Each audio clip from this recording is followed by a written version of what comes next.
Hello, everybody, and welcome to another episode of the Grief Let's Talk About It podcast. You guys know who it is. This is Tony Lynch. I am the host of this podcast. And yes, we are your number one podcast for bringing you stories around death, down, and grief, all the messiness that comes in between with some amazing people out here doing some amazing things, changing people's lives one heartbeat at a time.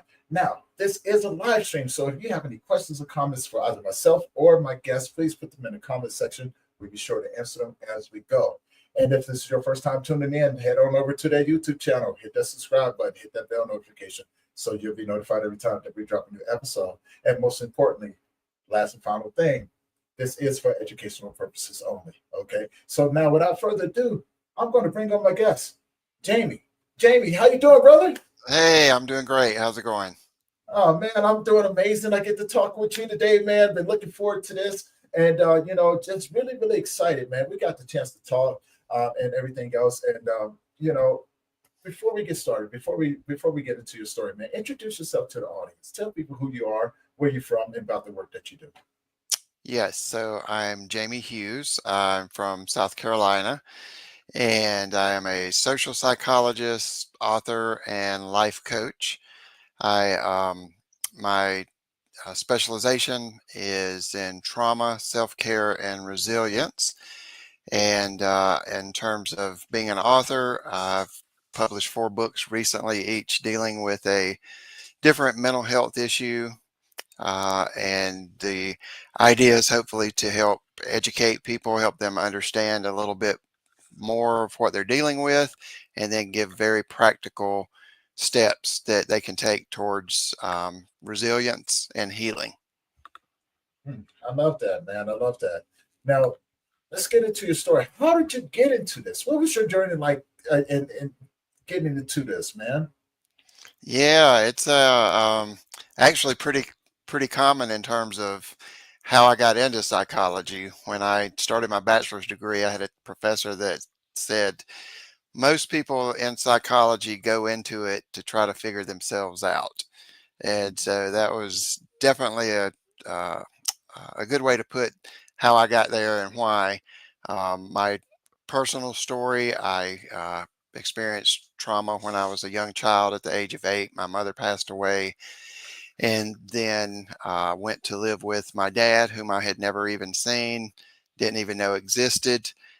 So I was within 30 days time had lost my whole world, thrust into a new city, a new home, a new family, a new school, you name it. Um, from that point on, growing up, I experienced a lot of psychological and emotional abuse. And so I never had the chance to grieve properly. It was actually frowned upon. I got punished for grieving the loss of my mother. And growing up, I was always told and made to feel that I was just worthless and unwanted. No doubt that I suffered with depression uh, from the time of age of 9, all the way up. My very first introduction to mental health experience was a suicide attempt at the age of 18. So that was the very first time I'd ever got the chance to talk with someone professionally, or had someone to say, "Hey, look, you've got major depression going on here. This isn't just bad behavior or bad attitude, a grim negative outlook on life. You've got a serious issue here." And even then, I still was not quite ready to be intentional about healing and growth. That didn't come probably until about my mid 20s, and my first child was born. And so that's kind of when I had to hit the brakes and say, "Wait a minute, I need to take I need to take this a little bit more seriously and start working on myself," because I knew I had certain issues. So I started therapy, and then that's when I started college and started going into psychology. Wow, man, that's let's talk. Let's break this down a bit, man, because you know going through the stages that you went through, not really having the opportunity to grieve your mother, and having to navigate that. Now, we've talked about this as being a male, being a man in this world. Mhm. Why do you think it's frowned upon? I mean, I can only speak from my perspective, from the things that I've experienced, and I do believe that there may be some universal truths that we all go through, especially as young men in this world. Mhm. Why do you think it is frowned upon for us to be emotional um, after a major loss? That's a good question. I think there's probably a lot of perspectives on that. I know that one thing that we can look at is just the social roles of men. And like you mentioned, this is kind of universal. You can go anywhere in the world, and this pretty much stands true. Men are generally the protectors and the providers. So to even appear weak in the eyes of others, it hurts our own self image, and others see us as less than able to provide and protect. So there's kind of this, you know, um, whether you look at it from an evolutionary perspective or you just look at it from a social perspective, it's kind of built in. And we don't do enough. We haven't, and we still aren't quite there in doing enough to say, wait a minute, these both of these things can be true. You can still be a man and still be the provider, protector. You can still be an encourager. You can be a supporter. You can be the strength for other people. But at the same time, there are times when you need other people's strengths and you need to process emotions. Um, because if you don't, they're just going to hurt you internally, and that's going to come out in other ways as well. So Right. yeah, I think there's still just this common misconception socially that you can't have both and both be true at the same time. I can definitely dig that. I can definitely dig that. And I think, and I want to add to that as well. Tell me what you think, Hmm. because I think a lot of it is having to deal with your own mental health, especially if you don't understand. Like, and when I say this, I'm speaking from, again, my own personal experience. If you're not familiar with depression or anxiety, or you know, or not even noticing the warning signs that you're really falling down that rabbit hole, we tend to follow the path of least resistance, Yes. right? Because Yes. it's easier, and it's easier for us to make an excuse to keep going down it than to take the next path and say, no, I'm not going to do this. Hmm. But knowledge is key, right? Hmm. Knowledge is key, and wisdom is power. that's Yes. that's a frame. That's a term that I've been using here lately. Hmm. Knowledge is key. Wisdom Hmm. is power. And unless you have the knowledge and acknowledge and recognize those things, you'll never be able to really pinpoint where they're coming from. But it takes time, it takes effort, and it takes a lot of work Hmm. to be able to get to where you are. Now, in your own thoughts and in your own opinion, and maybe even um, in psychology, Hmm. what do you what are your thoughts and opinions on that right there? Yeah, so I think that touches to at least one aspect. So the subconscious mind is has two functions, really. One is survival, and the other is safety. Now, safety can be an aspect of survival, but there's also this social safety, and there's also this comfort safety. So much so that it is better to stay in the known, even if it's bad, than it is to venture to the unknown. And we see this time and time and time again in society and psychology, where, and again, all this is taking place subconsciously, that we've seen people stay in bad relationships toxic, harmful, abusive relationships as adults instead of venturing out to the unknown, you know, because Mhm. it's a security issue, it's a safety issue. We would rather stay in the known, even if it's bad. To go through healing or to begin in that path, you have to go into the unknown, and you also have to face very things that are very difficult to face, because to go into any kind of healing, you have to acknowledge what caused it, how you Right. got there. You got to cross back over that bridge, and that's not fun. It's not easy either. So to your point, it is kind of easier to just kind of ignore it, to kind of stay put. Um, and, if you don't have support or if you don't have the knowledge, like you mentioned, it's, it's a very difficult path to go through. And most of us that have been, on a healing journey from whatever trauma or mental illness have been doing it for years and years and have just sort of stumbled through it, you know? And that's why we come out and say, hey, look, I want to share this with you. I want to tell you what I've learned and experienced so it might help you. Yeah. Because there's not always a lot of help available. And again, even if it's available, we're kind of afraid in a sense to take it, to venture down that path. You said something that's pretty interesting. Being afraid to venture down that path. And again, from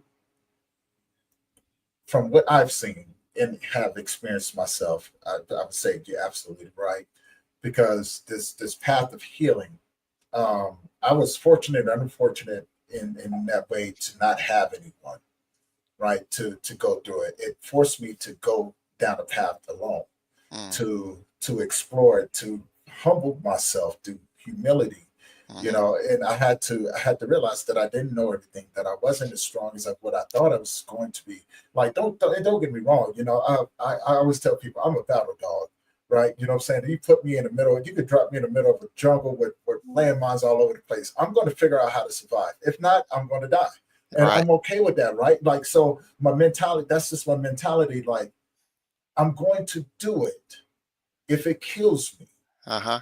right? Like, nothing's going to stop me. And I use that same philosophy in everything that I do in life. I'm going to do it even if it kills me. I'm going to figure it out. hmm And I've just been, being alone for so long. It's just like, I kind of get used to it. hmm Do I recommend it for other people? No, Yeah, no, I yeah. I I've do tried not. humanity. Been there, Yeah, tried it. yeah. Don't recommend it. No, I don't recommend that people do it alone. Not Mm, everybody, you should not exactly. do it alone. You should Exactly. go out there and you need to be around other people in order hmm to do it. Some people are just different. I'm just hmm the way that it is, and I get that.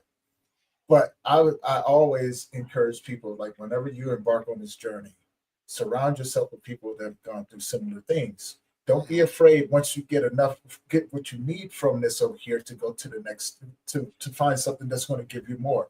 You know, hmm I often explain, try to tell women and men, find people that speak to your love language, Yes. right? I think Yes. that's important, and Mm, I think that's a part of the grieving process that people really don't pay attention to. We often hmm pay attention to the pain and the suffering that you go through. hmm It's the yin hmm and the yang, and we'll talk more about that. But hmm let's talk about I want to back up a little bit. You talked about the subconscious mind, and I want to add a little bit more to that, if I could, please.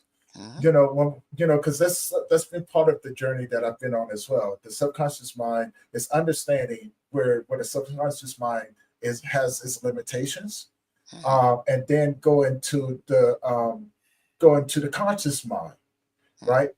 And I explored that. I explored it in depth, and I realized that that also had limitations as well.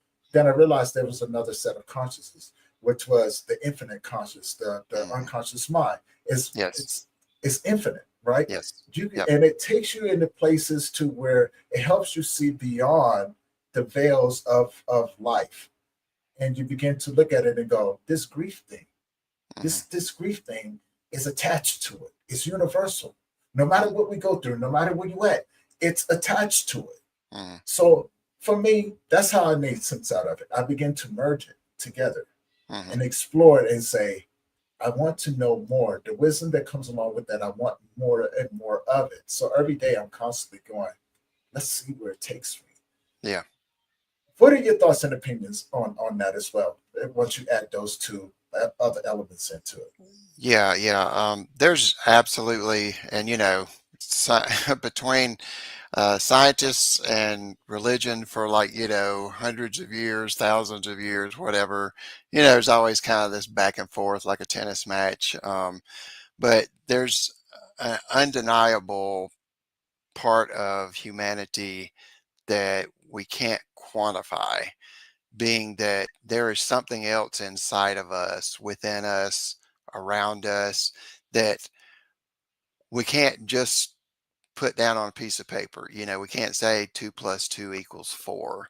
And that part of human nature, the human spirit, is something that gets us through things, horrible things, in ways that we just don't even understand. And that's something when you're going through grief that you may need to just rely on and just trust in it and just say, this hurts like hell. This sucks. I don't see how I can make it another day, but somehow I know I can and I will. That's always my mantra is I can and I will make it through this. I can and I will make it through this. I don't know how. I don't know all the answers, but I can and I will. So it's yeah, that's just one of those things that there's no formula. There's even like, we could talk about the stages of grief and how you go through this, and this.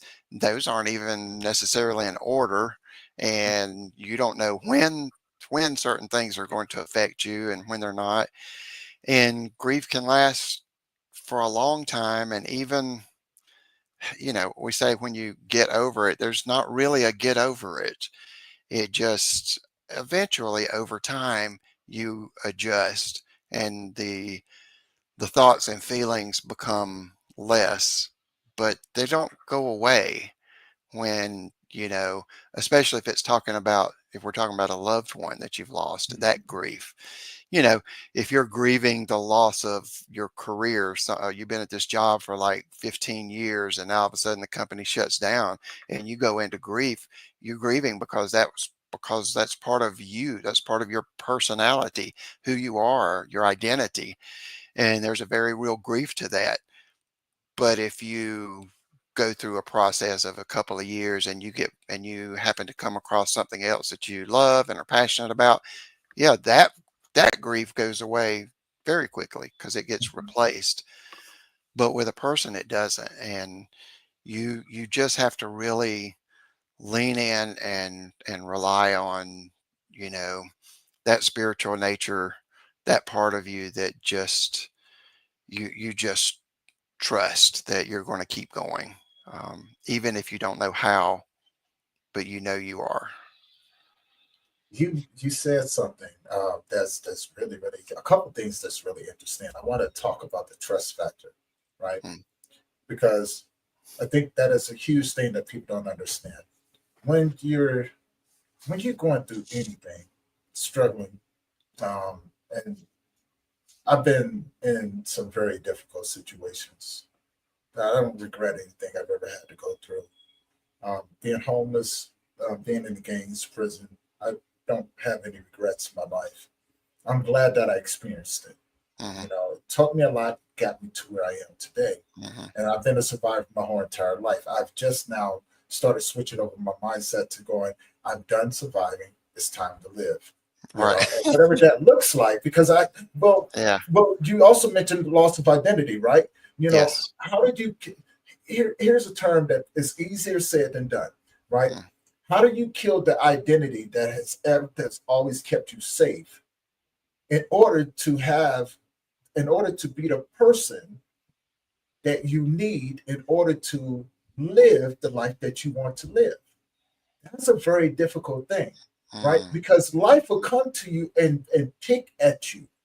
Life will come to you and say, "Oh, so you want this over here, but you still want to be okay. Let's see. Let's see. Okay, you say you're going to let it go. Let's see what happens when I push something inside of there. Are you going to Mhm, go back to doing what you're doing?" Most mm. people will go back and say, "Ooh, nope, I'm going back to this person." Why? Because you find your strength in that. It's safety in that, Yes, right? that's right. That's what I was saying earlier. That's Right. the subconscious would rather keep you safe, and safety is in what you know versus what you don't know, Mm-hmm. Mm-hmm. even if it's bad. Even if Yeah. you know, oh yeah, I recognize this is not good, whatever. I think the key for what you're talking about though is wisdom. And Yes. unfortunately, there's no pill for it. You have to go through certain things in your life to get wisdom. You don't, knowledge, like you mentioned earlier, knowledge is this is a strawberry seed. I know that this seed will grow strawberries, so I'm going to put it in the ground. That's knowledge. Wisdom is putting it in the ground, then knowing it's going to take, you know, 3 or 4 months before I actually get to eat this fruit. Mm-hmm. Wisdom is knowing, well, it's going to rain one day and it's going to sunshine another day, but this plant's going to keep growing, and this plant needs both rain and sun. Mm-hmm. That's wisdom. The patience, the learning from your failures, your mistakes, your hardships in such a way that you can apply them to going forward. There was a good quote. What was it? It said, "My barriers have become my bridge. My barriers have become my bridge." You take those barriers, you learn from them, and you use them to step forward. And when it comes to whatever we're talking about, whatever type of traumatic event, and again, like you said, this, easier said than done, but you and I both are speaking from experience Right. that you just have to work and work and keep one step at a time. If it's one step, you can move forward. Just keep going forward, keep going forward, keep going forward. The more you do, the more you will understand that, okay, this thing I went through, yep, I can see how it made me stronger. I can see some things I learned from it. I can see some resilience that I built, and I can apply those things, to my life now. And what will that look like if I apply those things? And that's where the moving from one to the other, moving to surviving to living, you don't lose that identity.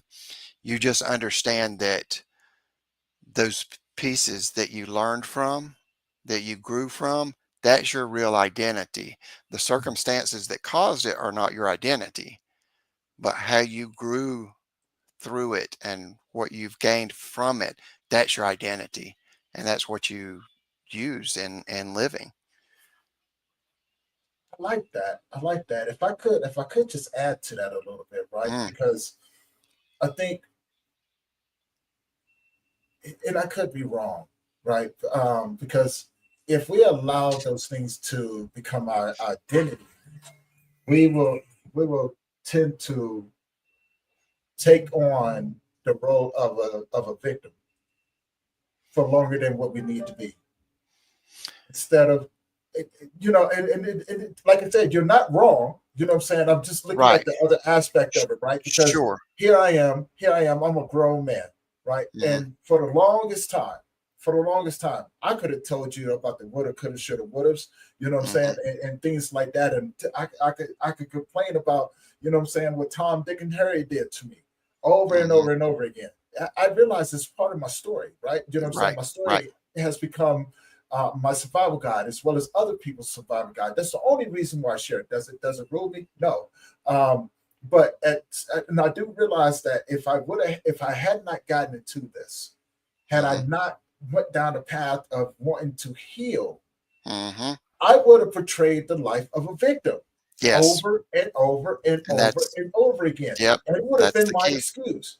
Yep. It would have been my excuse for not even wanting to do the podcast or let anybody get close to me, because Yep. there's a sense of fear that you're going to do the same thing to me that most people have already done.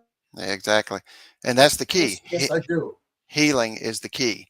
If you're on, if you haven't healed, if you're still in the victim mindset and mentality, that Hmm. right off the bat, I can tell you as soon as we talk, if you're still, you haven't healed.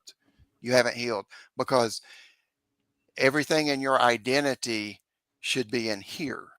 Right. If Yes. it's still out there, there's there's a wall there. There's something you're still projecting. You're still saying my identity's out there Mm. in the Instead environment of in here. versus in here.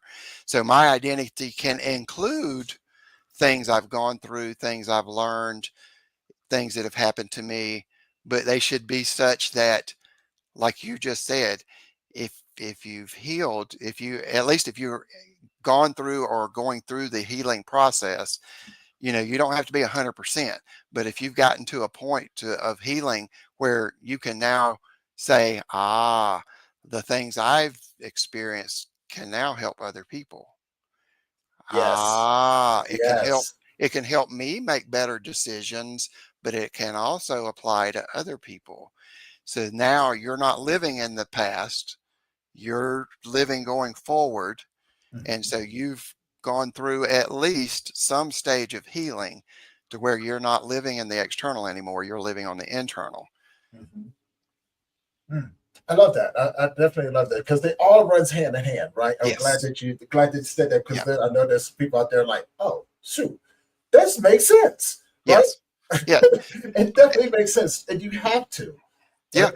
And if we went back in time, a couple of decades with me, even at the beginning of like the healing process, there was still a long time where I was like, I can't even stand to look at my dad.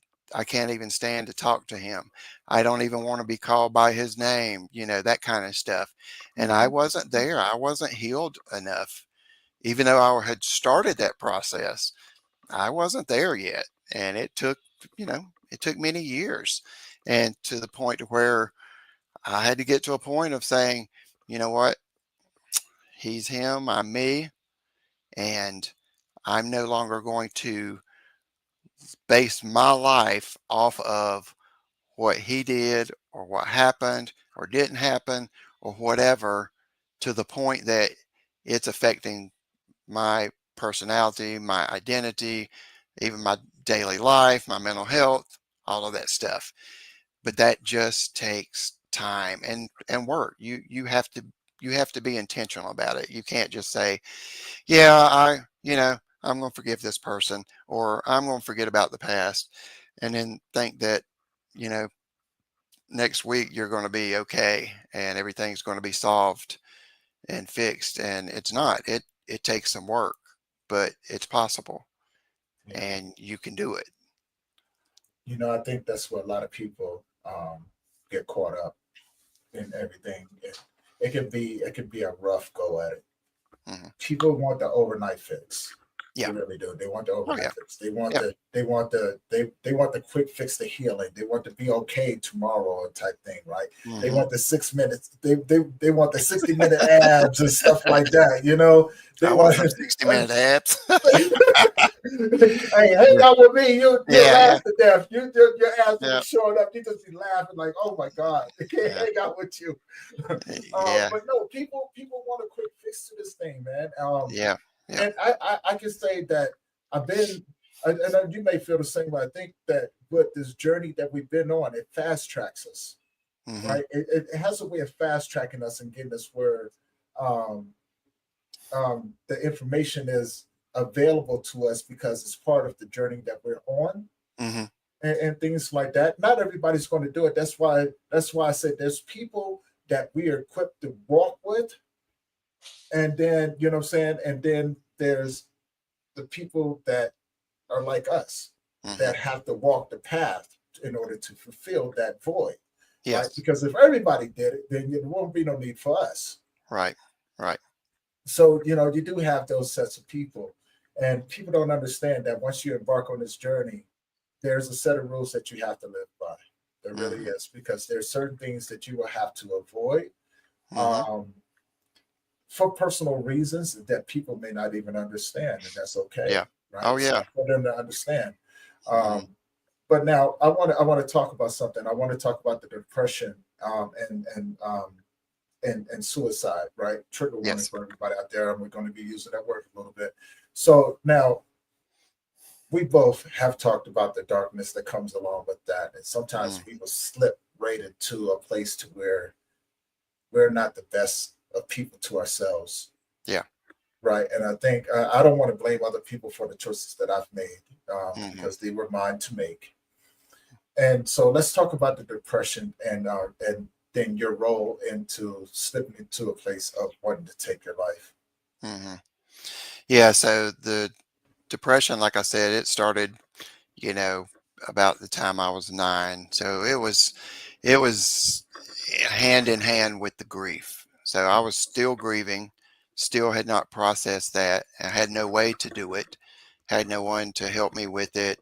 And like I said before, was actually discouraged um, when I had to move in with my dad.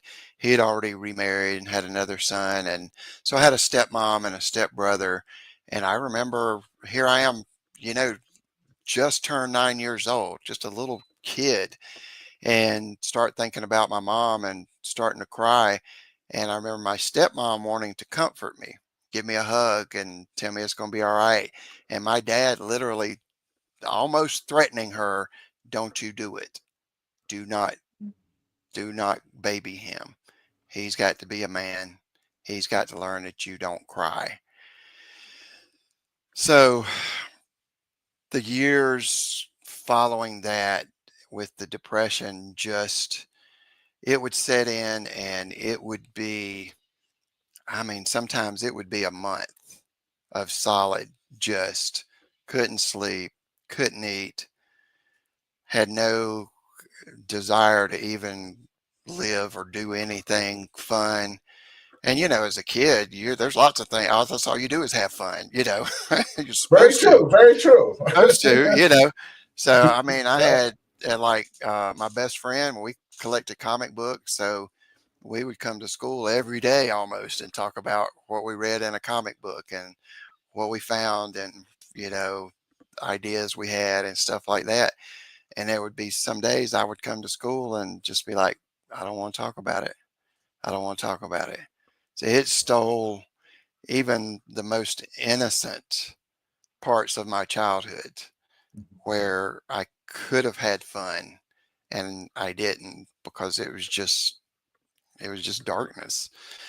Um, and that continued off and on, like I said, growing up as I got older, as a teenager, like 15, 16, I started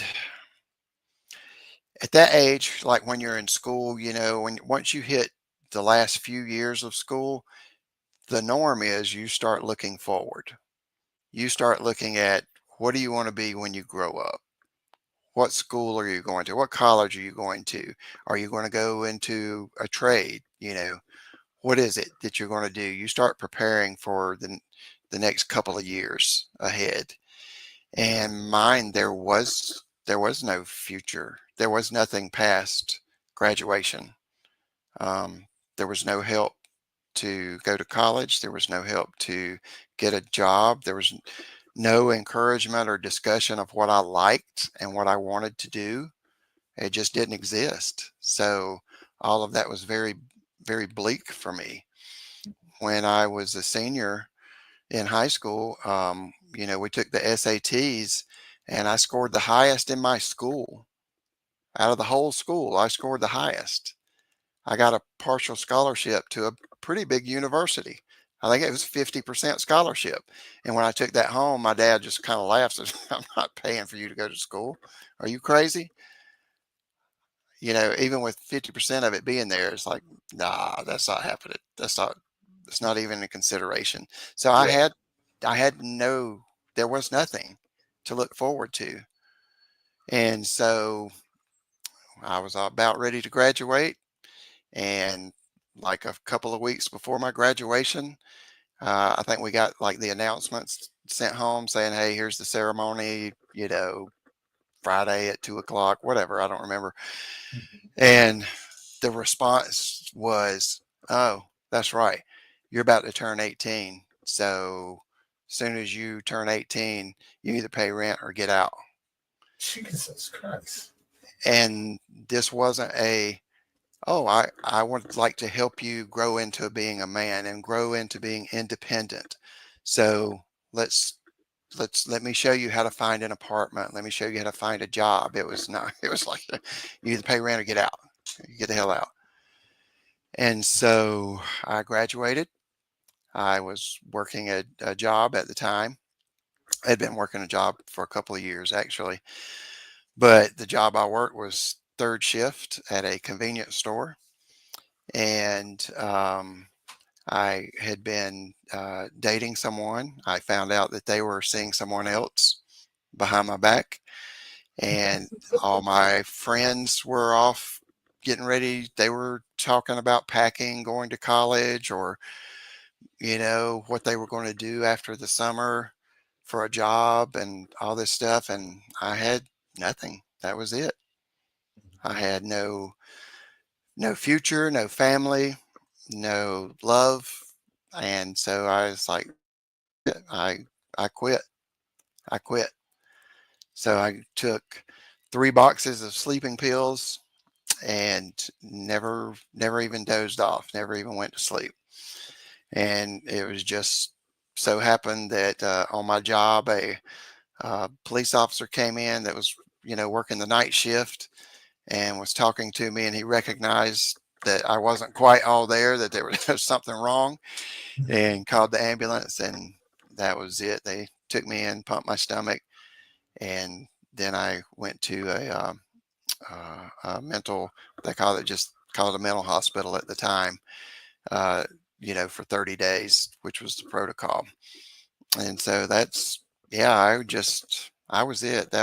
I was done. I, I had nothing to do, nothing to hold, nothing to have, nothing to work on. And I just didn't see any point in living. So that was it.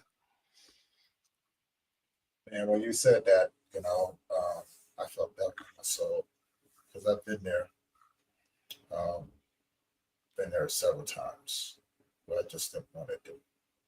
I didn't want anything, you know. Hmm. It's and I just wanted it. There's I did. I just wanted it to be over for Yeah. the most part. Yeah. Especially before I got into doing this work. Hmm. Um, Someone had asked me when I was homeless, and this guy was an older gentleman.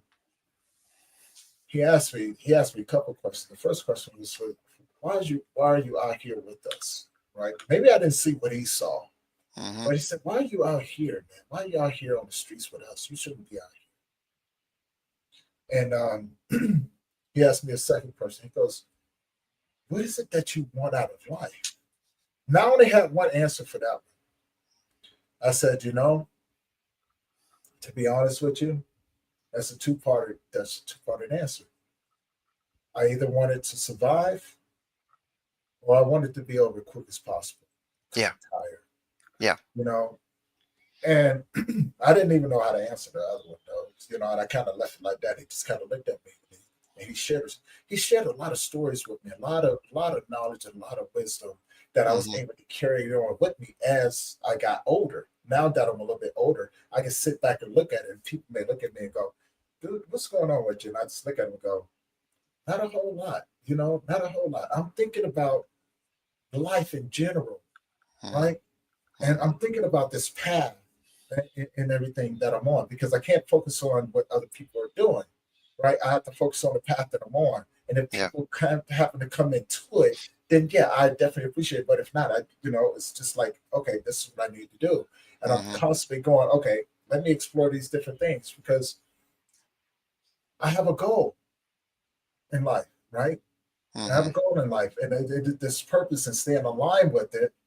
And so I can't allow myself to be distracted by unnecessary emotions, mhm, right? I have to understand that the way life works, people come, people go.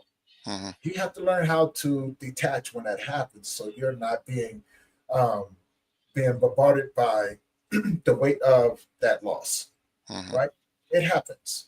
It's easy to accept and move on than to try to hold on to it and try to figure out the whys mhm. for the most part.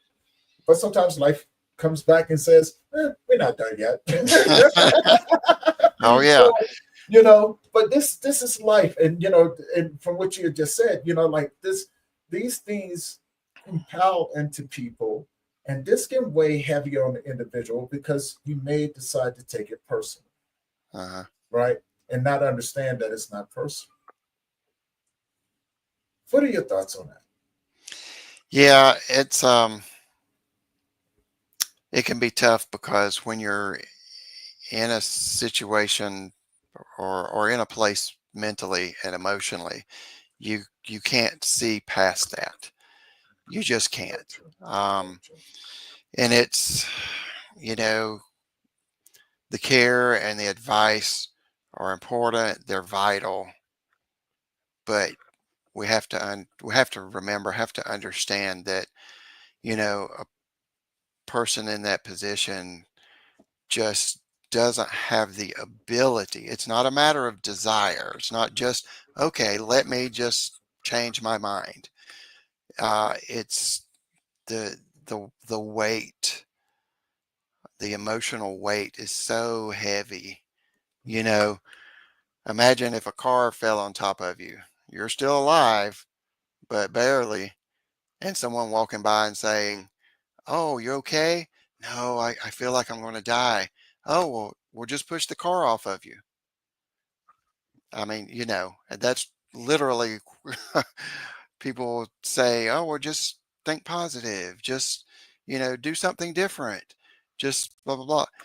And you can't. You can't. It's so heavy. It's so heavy.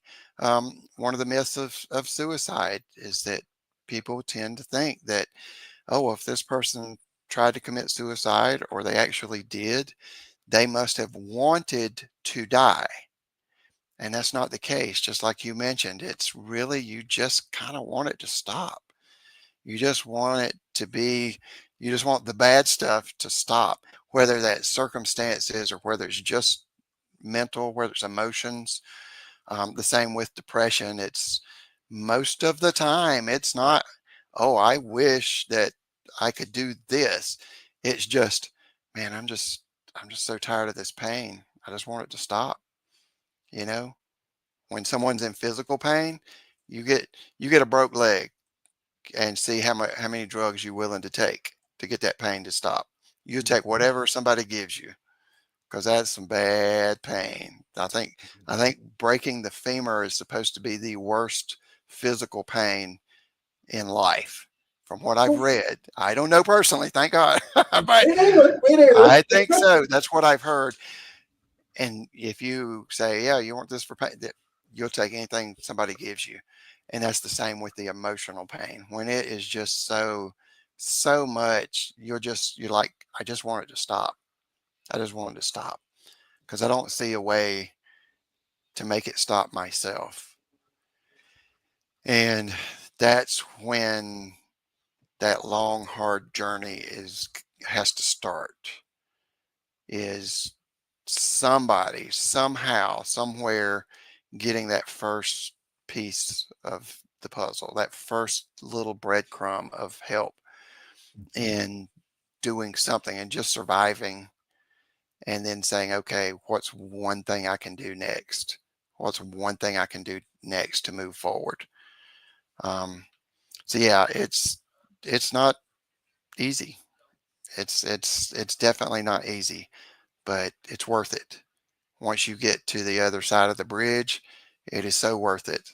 And you look back and say, wow, if I had left then, I would have missed this, and this.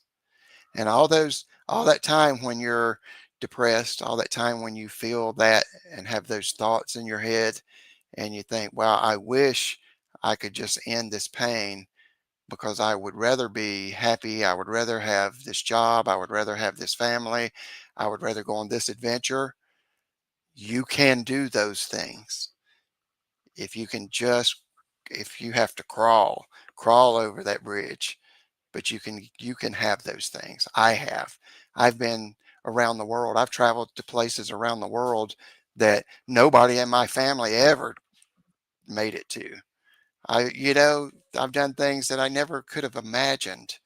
I never thought, when I was laying in the hospital after trying to kill myself, not one single person, myself included, would have ever said, this dude's going to get a master's degree specializing in trauma and is going to reach out and help people all around the world with books that can be bought in any country, in any language. Who who would have guessed that? Who would have said that? Nobody. But I had to get through that. I had to get through it somehow. I had to take the time to heal and grow to have those experiences.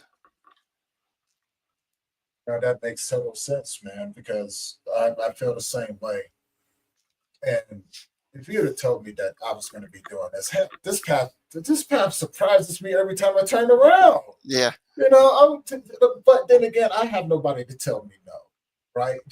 So I get a wild idea in my head. I'm like, eh, might as well see what happens, right? Because for one, man, it's fun, right? The worst thing that can Hmm. happen is what I fail. So what? Hmm. I learned a way that it doesn't work. Is Hmm. that what you're telling me? I just learned a way that it doesn't work. Okay, I've been doing Hmm. that my whole entire life, right? Hmm. So I mean, okay, it's an adventure, but I don't want to. I think what I right now in my life, um, I just want to become God's friend, right? That's it. Hmm. Uh, and to see what else is required of me as I go along this journey of life. What other experiences do I need to have in Hmm. order to evolve into a Hmm. different version of me, Hmm. right? Um, and just explore that. So now, which leads me into my next question for you. When was that aha moment that you said, you know what, this is what I'm going to do? Like, when did all of this begin to click for Um, so I actually had an anti-aha moment first. you? I love it. I love uh, it. I don't know if there's another term for that or not, but I definitely had an anti-aha moment. So when I started in college, started working on my bachelor's degree in psychology, um, at first was just to learn. I I wanted to learn what what have I been going through? What is this about human life and the mind and the body? What is all this? I just wanted to learn. And then about halfway through, I was like, okay, I like this. I really, really like this to the point that I would like to help other people with this. So my goal became going into therapy and working with teenage boys, specifically boys that were in the system, foster care, parents were in prison, that kind of thing. Obviously, kind of related to that a little bit, not every circumstance, but I went through it as a teenage boy. So that's where I wanted to go.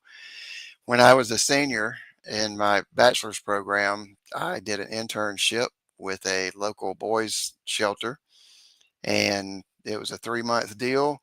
And within 3 months, I knew, nope, not happening.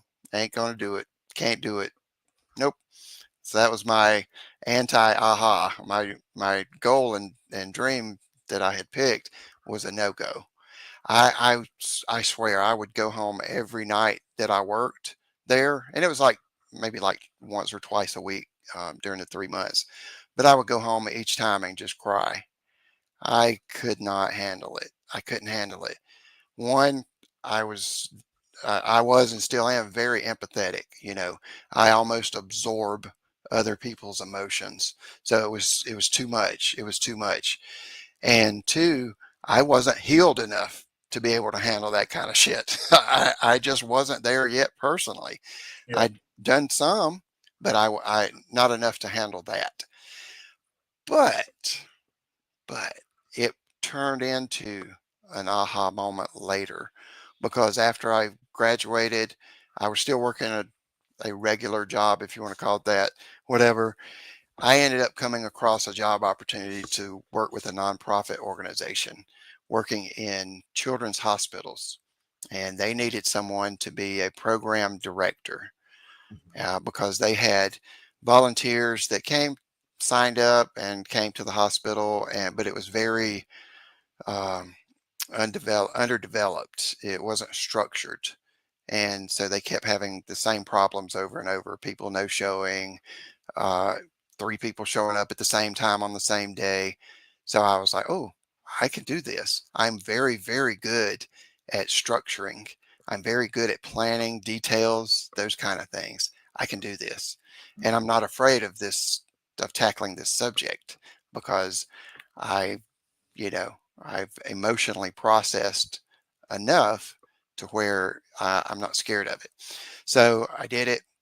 I worked there for about 2.5 years and absolutely loved it. And that was my aha moment. By Okay. doing something different other than one on one therapy, I could still use psychology as my background, as my foundation, because I understood grief. I understood what, the parents of these children were going through and experiencing. I understood enough of trauma informed language to be able to teach volunteers, here's how you talk to the people that you're volunteering with. Here's the things you say. Here's the things you don't say, you know. So I was very, very good at it. And that was my aha moment. Like, I want to keep doing this. This is where I belong. So after that, not long after that, a couple years after that, ended up working for the domestic violence and sexual assault agency, the same type of thing, program development, program management, and fundraising, and just loved it, loved it, loved it. Had some direct, client advocacy, but not a lot because that wasn't my wheelhouse. But it was enough to where, again, I knew the foundations, I knew the principles, and I had the compassion to do it. And even like public fundraising and public speaking, I could go out and talk about domestic violence and sexual assault, and it was heartfelt because I had that empathy, I had that compassion, mainly because of what I grew up with, mainly because I'd already been through the trauma, I'd already been through the abuse and the depression. So I knew what it was like to hurt. I knew what it was like to be let down by a person that you trusted and that you were supposed to get love and care from, but you didn't. You got the opposite.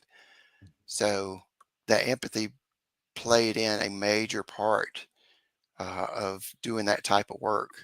And that's a good encouragement for other people that, they may want to help other people, but they don't feel they're qualified or ready. One, check your healing progress. How far are you in your healing progress? What still triggers you? What still affects you? And stay away from that until you get there. You will. Two, find another way to help. There's lots of ways. There's accountants that work for nonprofit organizations. Um, there's all kinds of ways. There's many, many, many ways. You don't just have to do one thing and still be effective. I love that, man. I love that because again, when we talked about, it, I told you we had so much in common that I was like, yep. Yep. And so that's why I was Yep. like, I couldn't wait to have this conversation with you because I was like, man, so much of how I modeled the way that I've done things have been right around there. Now I've been just taking a different direction Hmm. because I've had to learn a lot of this stuff on my own, which was Yep. I do not mind. I do not mind at all, right? Hmm. Because of the simple fact of what it taught me, what it gave me in turn. You know, when you build something from the ground up, and you have to learn early ins and out of it, when something Hmm. goes wrong, you know exactly where to go. Absolutely. You know what I'm saying? Absolutely. I know, Yep. so when something goes wrong, I'm like, I better go over here and go work on that, right? Uh-huh. Because I'm slacking in this area. So, it's the same thing. I've listened to, a few motivational speeches, and a lot of them, like even now, their words pierce my soul because it makes me check myself, Yeah. right? You know what I'm saying? Inky Johnson. Inky Johnson. So you know the story of Inky Johnson, you know what I'm saying? Football player got hit, boom. Oh. Uh-huh. You know what I'm saying? He lost function in his whole left side of right side of his body. So Uh-huh. he couldn't do that no more. But he said, you know what? Every day from this point on, I am going to use this arm. I'm going to use this arm to motivate people. So Uh-huh. it's the same thing with our pain, with our trauma, with our grief, Yep. Yep. with our addiction that we've had to go through. We use it to be able to help other people. And Mm. so I said, you know what I'm saying? He said something. He goes, it's not who you are when things are going right. It's who you are in the times of trials and adversity. Mhm. Like who are you when life tells you no? Who are Mhm. you when things don't go right? Who are you when everything is falling apart? Who are you? Yep. What's your character like? And so that's one of the things I model myself behind. Who am I when things don't go right? Well, I'm Mhm. still going to be Tony. Well, I have to be a different version of Tony to be able to handle what's coming, right? Mhm. I don't want to ever change my character. I just want to change the way I respond to what's going on, Yeah. right? We're Because we're all like a Rubik's cube. right, If you right, right. if you held up Awesome. a Rubik's cube and said, "What color is this?" and I said blue, I would be correct. But if you turn it around and said, "Now what color?" I say it's green, I would still be correct. We're so Mm-hmm. multifaceted, and even when you don't feel like it, we have such resilience in us, that it's just amazing. It's amazing. And you can just, once you, like, I keep going back to the bridge analogy. It just has just stuck with my mind recently. But if you can put one step to add to that bridge, then you're one step closer to crossing it.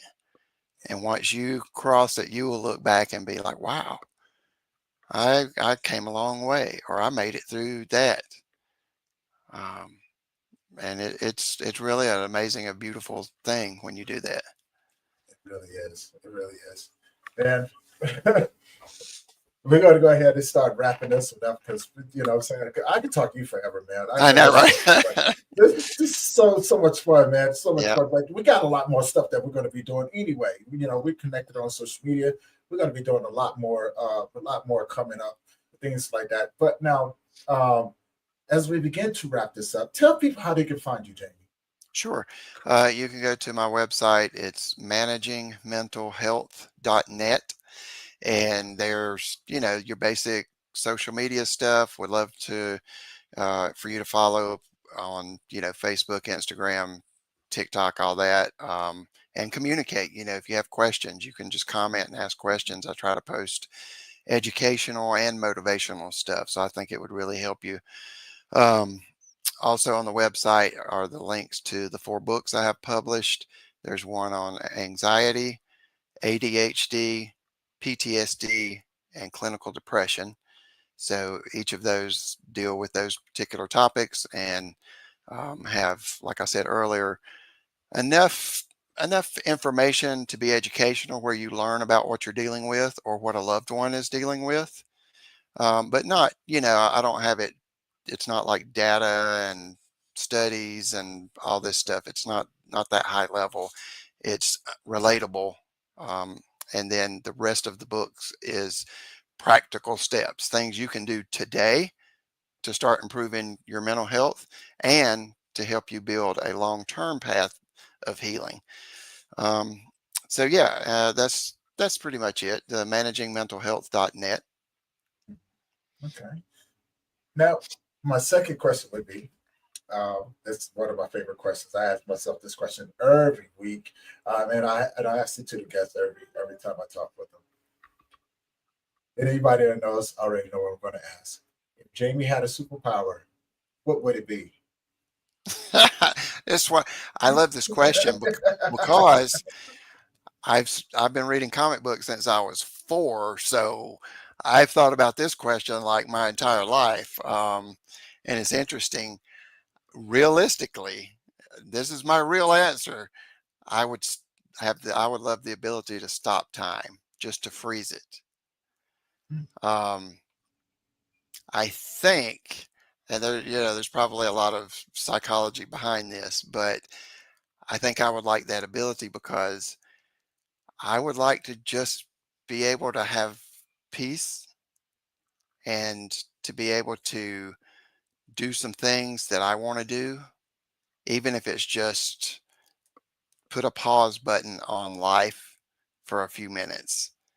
And I know a lot of that comes from the trauma response, but that would be my superpower, is just to be able to freeze time and then start it back whenever I wanted to, or even if it was a time limited thing. That would be it. Man, I love that, man. Woo, I do love that.